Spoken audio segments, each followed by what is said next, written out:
Dr. Andes Rujito MSI, dipanggil sehari-hari Pak Jito. Jangan manggil Pak Rut, tapi kebanyakan manggil saya Pak Jito. Ini macam-macam, ada sapi Bali, ada sapi PO, ada sapi itu kayak itu kampung, ada si metal, ada berangus, kemudian ada limosin. Alhamdulillah awalnya dari hobi, kemudian orang tua kebetulan juga ternak sapi sambil berjualan, dan dulu saya yang memelihara, mencarikan makan.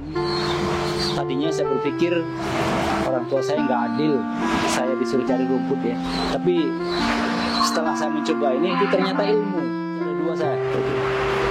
Ini yang limosinnya mas. Nah, limosin itu ongol PO. Memang guru adalah profesi saya, dan suatu kenikmatan kalau saya mengajar anak itu mengerti, menjadi pinter. Kalau ngajar anak yang pinter-pinter jadi pinter, udah nggak heran lagi. Masih katanya ini ada Belgiumnya katanya.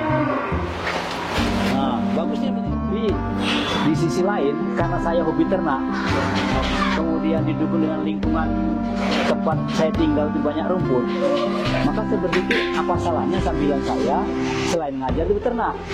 Ternak sapi ini mudah sekali, dalam kata mudah itu makanannya nggak beli. Kalau orang bilang sini kopior, jadi tadinya ini sapi si metal, suntikan ke sapi kampung, jadinya kopior ini. Jadi awalnya saya tidak punya orientasi khusus ya. Awalnya saya beternak hanya jalan begitu saja, berpikir bagaimana sapi itu nanti bisa gemuk, kemudian dijual bisa mahal.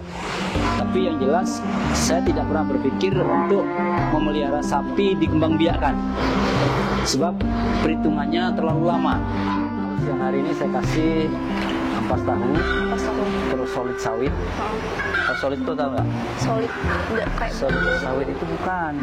Jadi kalau kita pernah buat minyak kelapa, itu dari tai minyak kelapa yang enak dimakan itu. Ini tai kelapa sawit yang dimakan itu. Ini sapi yang masih muda, kalau mau dikawinkan itu paling tidak dipelihara setahun. Kalau nanti dikawinkan bunting juga setahun, kemudian anaknya nanti baru bisa dijual setahun. Artinya kita bisa petik hasilnya baru 3 tahun. Oleh karena itu saya berpikir ternak sapi itu yang paling bagus adalah menggemukkan. Jadi saya tadinya berpikir kalau melihara 2, nanti setahun harus jadi 3. Artinya 2 ditukarkan 3, beranak 1. Nyampas tahu. Ini kontrak, ini saya setahun 50 juta. Didapat dari pabrik juga? Pabrik tahu ini. Pabrik tahu. Ini saya ambil dari 2 pabrik. Promosinya hanya mengikatkan sapi di pinggir jalan sambil digembalakan katakanlah. Jadi kalau mendekati bulan haji itu coba dikebat di pinggir jalan sambil dikasih makan. Lama-lama orang tahu sapi siapa. Sapi yang baru yang belum bisa makan yang ini kan dilatih dulu. Nah, kasih ini siang-siang. Yang paling baik itu satu dari sisi bulunya.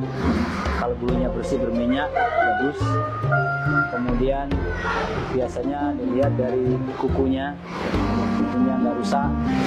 Terus mulut itu kalau dia berair sedikit di hidung itu sapi sehat.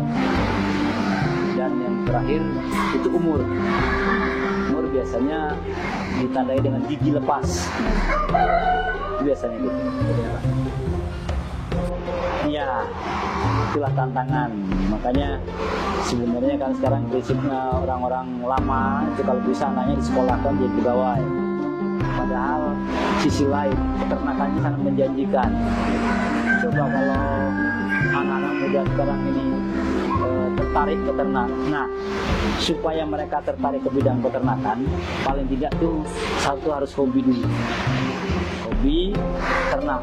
Kalau tidak hobi susah. Sebab pekerjaan itu kalau kita hobi itu akan selalu digeluti. Soalnya saya pulang ngajar itu kadang nggak ke rumah dulu, saya kandang dulu.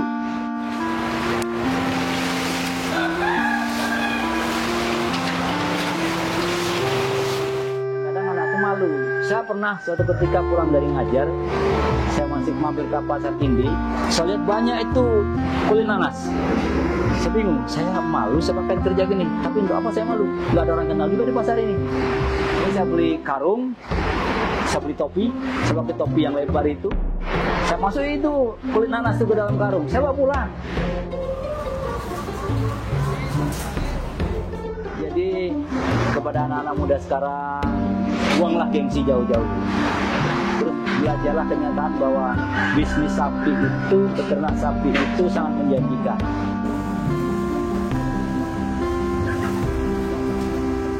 Saya Dr. Andes Rujito, MSI, pimpinan peternakan Lentera Rujito, mengharapkan kerjasama yang baik dan bila membutuhkan sapi kurban silakan datang. Terima kasih.